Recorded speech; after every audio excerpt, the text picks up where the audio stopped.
good? I'm good, man. How are you doing, Roger? Okay. Am I the only person that calls you O'Neil Dennis? Yes. Am I the only person that says O'Neil and everyone else calls you Dennis? Everybody else calls me Dennis, but you know what? You can call me whatever you want. It's fine. Listen, people, what it is, people, yeah, just in case people going, how did Roger work that out? It's because of the culture that we're coming from. No one calls them by that. You know, we don't give people first names to use every day. Right. We find another name to call them. You find other names. Yeah. Me never want to call him that name. We prefer Dennis. Yeah. Yeah. Most people go for Dennis. And to be honest, I haven't helped the situation either because I actually introduce myself as Dennis more because I'm so used to it. So. Oh wow. Yeah. I must have jumped that. I must have jumped that hoop, man. I must have worked it out straight away. I said, "Bro, like, what it is? My cousin's husband's O'Neil. So that doesn't seem like an unusual name, but O'Neil seems like a surname to a lot of people.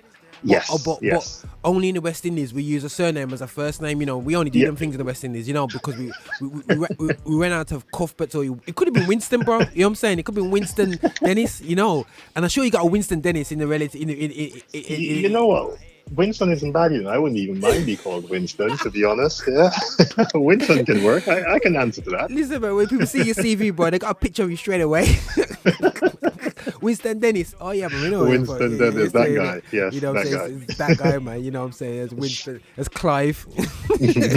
So, guys, before we start going into West Indian names, let's stay focused.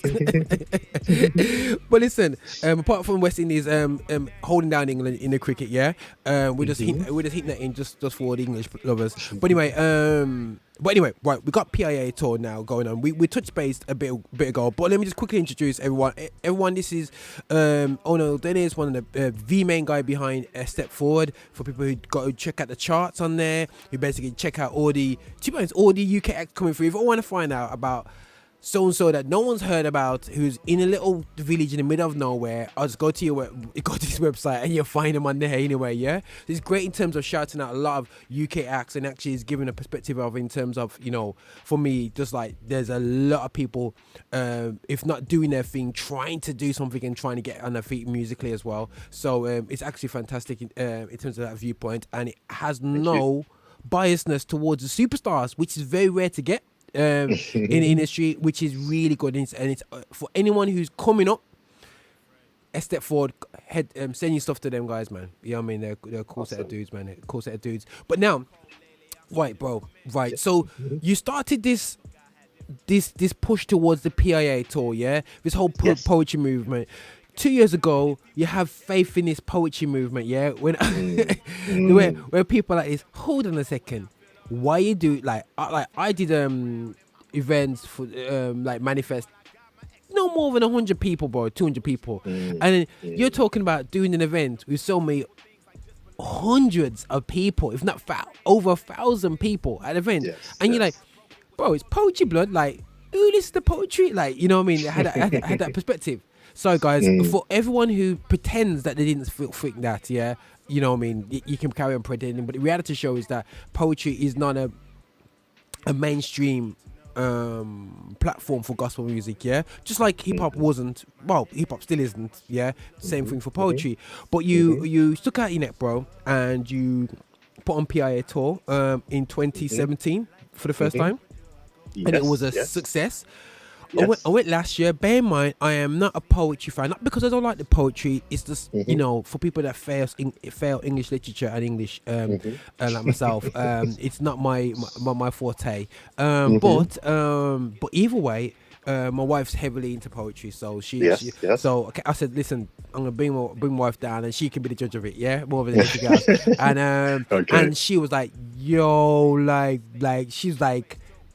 She just couldn't stop talking about it, man. It's just amazing.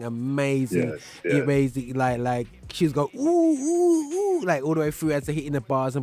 And to be honest, bro, the way it was produced as well, I have to take my hands off to you anyway still, yeah. So in terms of the event itself, so if anyone's going, what are you talking all this through, I have to sometimes publicly big up PIA tour in the UK, because not enough times that we big up events in a public field.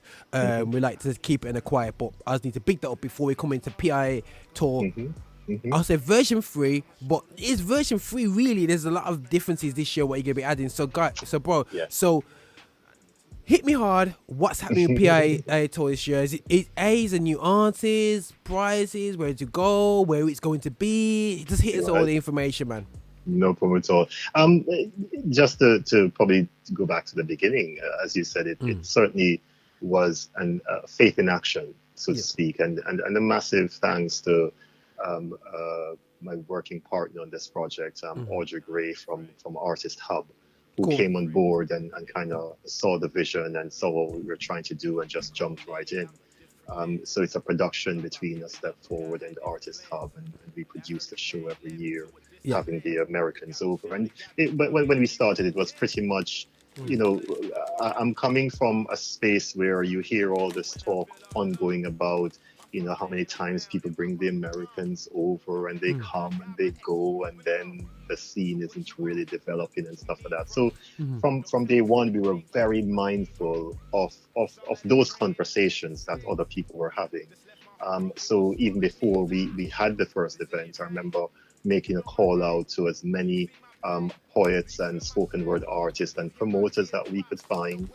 I think I reached out to about 20 or 30 people. We ended up with somewhere like about 18 people who came out. We just had a coffee and just talked about what is it that we're hoping to accomplish moving forward. So it wasn't even so much about PIA. It was about what are you doing? What should we do? What can we do to develop the scene overall? Because my passion was, I used to watch all the P4CM videos and stuff. I had a love for that, and it was one of the things on my bucket list. I just want to see a great poetry show in the UK. Not to say that there hadn't been, but I'm 5 years old in terms of the Christian and gospel scene in the UK, so I only knew what I had seen from that standpoint. And thankfully, it's worked brilliantly. As you said, we've not had less than 1,000 people coming out in any of the 2 years that we've done it so far. This year looks to be, definitely the biggest one yet. We have changed venues. So we've had it before at City Gates Church in Ilford, London. This year we've gone a little bit differently. In previous years, we've had to do 2 shows because the capacity is, we've sold beyond the capacity of the venue. Let's just put it that way. So the only way we could actually balance it out was to do 2 shows, a 4 p.m. and an 8 p.m. And it was just a long day for everyone, including the artists. So we thought this year, let's simplify things a little bit and just have one main show.